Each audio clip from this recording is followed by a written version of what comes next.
उत्तराखंड के पहाड़ों में स्थित एक वीरान हवेली थी।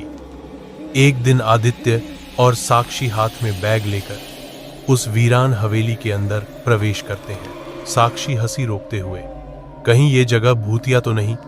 आदित्य मजाक में, अगर भूत आया तो बोल दूंगा, भाई हम हनीमून मना रहे हैं, तू बाद में आना। हवेली की ऊपरी खिड़की पर एक सफेद साया उन्हें देखता रहता है। दीवारों पर पुरानी तस्वीरें हैं। एक तस्वीर पर साक्षी की नजर रुकती है, जो एक लड़की की फोटो है जिसमें लिखा है चारुलता 1947। तभी हल्की सी सीटी जैसी ध्वनि गूंजती है, जैसे किसी औरत की धीमी सिसकती हुई हंसी। आधी रात हो जाती है। दरवाजा अपने आप खुलता है। खिड़कियां तेजी से बजने लगती हैं। बिस्तर के पास पड़ा गुलाब अचानक जल जाता है।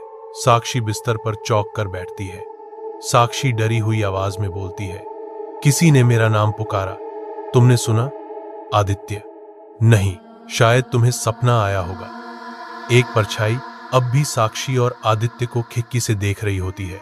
सुबह के समय साक्षी पूजा करते हुए बेहोश हो जाती है। पंडित कहता है, उस पर किसी और की छाया है, बहुत पुरानी, बहुत क्रूर। तभी आदित्य को एक बंद कमरा मिलता है। वहां जली हुई तस्वीरें, काले धागे और एक टूटी हुई सिंदूर की डिब्बी मिलती है। डायरी से पता चलता है कि चारुलता के प्रेमी ने उसे धोखा देकर दूसरी लड़की से शादी कर ली थी। उसने हवेली में फांसी लगा ली और तब से हर नवविवाहित जोड़ा उसे उस बेवफाई की याद दिलाता है। तभी चारुलता की डरावनी आवाज गूंजती है, मेरे सिंदूर की लालिमा अब हर दुल्हन के माथे से बहेगी। साक्षी अब खुद को चोट पहुंचाने लगती है। उसकी आंखों का रंग बदल जाता है। वो आदित्य से दूर दूर रहने लगती है। एक रात वो उसे गला दबाकर मारने की कोशिश करती है। चारुलता की आत्मा साक्षी के अंदर से बोलती है, तू भी उसकी तरह धोखेबाज है, अब देख तेरा प्यार कैसे मरता है।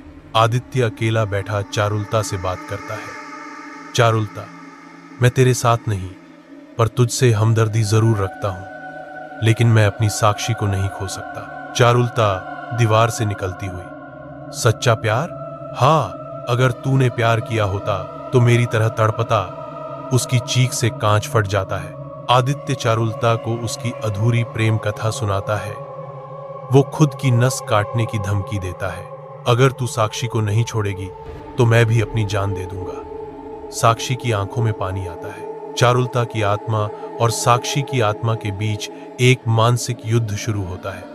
हवेली कांपने लगती है। चारुलता की आत्मा चीखती है, तुम्हारा प्यार झूठा नहीं, ये मुझे मेरे सच से जला रहा है। चारुलता की आत्मा रोते हुए गायब हो जाती है। हवेली की दीवारों से खून का रंग छूटने लगता है। हवेली अब शांत है। अगली सुबह साक्षी और आदित्य हाथ में हाथ डालकर बाहर निकलते हैं। चारुलता की तस्वीर अपने आप गिरती है और उसमें दरार आ जाती है, जैसे उसका दुख अब खत्म हो गया हो। साक्षी, क्या अब सब ठीक हो जाएगा? आदित्य, हाँ, क्योंकि अब हमारा प्यार किसी भूत से नहीं डरता। चारुलता की आत्मा हवेली की छत से मुस्कुराती है और आसमान में विलीन हो जाती है।